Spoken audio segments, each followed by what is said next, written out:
Est-ce que la France fait rêver aujourd'hui avec Madame Panot à l'Assemblée nationale? Bon, Ce n'est pas le même genre de beauté. Merci beaucoup Éric Ciotti. Ce n'est pas le même genre de beauté. Ce n'est pas le même genre de beauté. Fallait oser. Surtout venant de leur part. Quand on voit ce que ces deux personnages défendent, regardez quel genre d'individu a été reçu sur le plateau de Ferrari. Elle qui sert de marionnette, de perroquet pour le compte d'un milliardaire qui va injecter un paquet d'oseille dans de nombreux médias en France pour tenter d'orienter la population vers là où il veut. Et principalement vers un vote. Un vote qui permettrait de consolider ce système.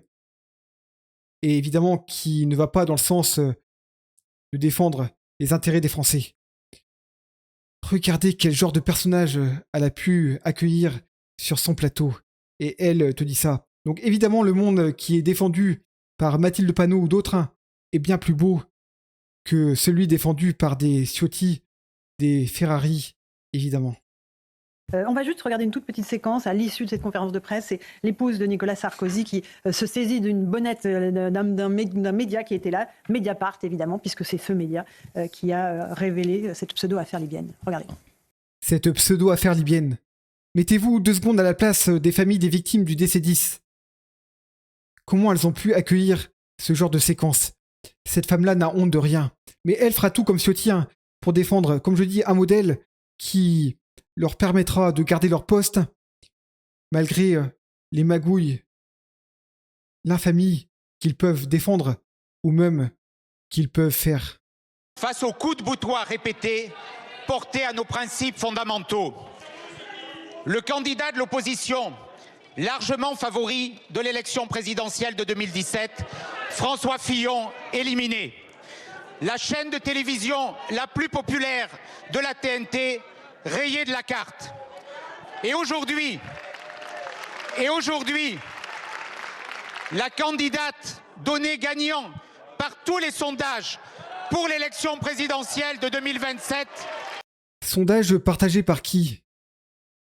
Des chaînes télé détenues par qui? De quoi tu parles, toi? D'ailleurs, lui qui est champion avec ses camarades dans l'attaque de l'audiovisuel public, que je suis loin de défendre, en tout cas comment elle est vendue aujourd'hui, avec une Arcom qui n'est évidemment pas indépendante. Et regardez pourquoi ce champion nous récite son texte avec véhémence.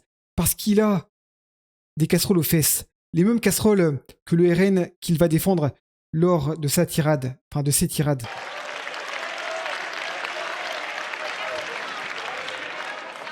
Que certains veulent et tentent d'empêcher de se présenter. Je veux aujourd'hui dire tout mon soutien à Marine Le Pen dans ces conditions. Ce qui se passe est d'une gravité extrême. Alors que le pouvoir exécutif n'exécute plus rien, alors que le pouvoir législatif ne légifère sur rien, nous observons la prise de pouvoir de l'autorité judiciaire. Le gouvernement des juges s'installe contre le peuple souverain. D'éminents juristes, pourtant opposés à Marine Le Pen, ont fait entendre leur inquiétude. L'exécution provisoire installe une peine de mort politique. Monsieur le Premier ministre, notre groupe portera donc dans sa niche de juin une proposition de loi pour supprimer l'exécution provisoire pour les peines d'inéligibilité. Voilà le monde qui est défendu par des personnages comme Ciotti, des personnages comme Ferrari. Ce monde de la justice à 2 vitesses. Déjà, quand on voit que la justice peut être laxiste envers de nombreux candidats politiques, quand on voit que Sarkozy, par exemple, a pu partir en Guadeloupe, malgré toutes les crasses qu'il a pu faire au pays et les affaires pour lesquelles il a été condamné. Donc voilà ce qui est défendu par Ciotti. Un monde qui lui permettra de faire encore plus de magouilles qu'aujourd'hui. Il y a des Français qui défendent ce genre de politique, qui en plus ose te parler d'un peuple souverain. Lui qui va critiquer l'argent public qui est accordé à un service public dans l'audiovisuel, mais pas que. Dans l'hôpital par exemple. Lui qui avec ses camarades vont décider de coupes budgétaires dans les hôpitaux publics. Alors que, est-ce que j'ai besoin de rappeler le rapport de Ciotti vis-à-vis de l'argent public? Je crois pas. Non, je crois pas. Donc bon, évidemment que ce mec-là n'œuvre pas dans le sens de la défense des intérêts de la population. Évidemment. Je vais rappeler une séquence, du coup, je profite de cette vidéo pour rappeler qui sont et ce que défendent des personnages comme Ciotti et le parti politique que lui peut défendre, et encore, pas que le RN, son parti politique, l'UDR, le parti des Républicains. On a juste à regarder le nombre de casseroles que comptent ces partis politiques. Évidemment, ces gens-là représentent un danger pour la démocratie, pour l'économie du pays. Évidemment. Lui qui va te défendre les médias privés, qui, en plus, en partie, pour certains, sont financés avec de l'argent public. Bref, une énorme blague dans tous les sens. Français d'ailleurs la regarde avec beaucoup d'inquiétude, beaucoup de Mais violence. c'est pas une règle qui a été inventée Beaucoup pour de Jordan violence. Bardella, monsieur Ciotti. Ça vous en convenez? Je le crois. Voilà. Je crois que c'est mais- une on est bien décision ad nob- Donc je précise, hein, je suis loin de défendre les personnages qu'on va retrouver comme journaleux sur ce plateau. Moi je suis pour la défense du service public hein, dans l'audiovisuel, mais avec une pluralité et puis sans du militantisme derrière. Et en tout cas avec une ARCOM censée réguler l'audiovisuel indépendante. Voilà. Mais je suis pas dans la même logique d'attaque que pourrait le faire un mec comme Ciotti qui va ensuite défendre des médias privés qui, sous couvert dont est privé, on peut raconter les pires dingueries.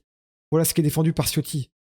Dans le but de défendre un modèle que j'ai déjà pu évoquer dans cette vidéo qui, évidemment, s'acharne contre un peuple que Ciotti dit défendre.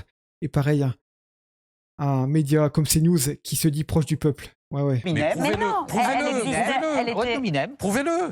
Donc là, il parlait justement de la volonté de la part de Bolloré d'afficher la tête de Bardella.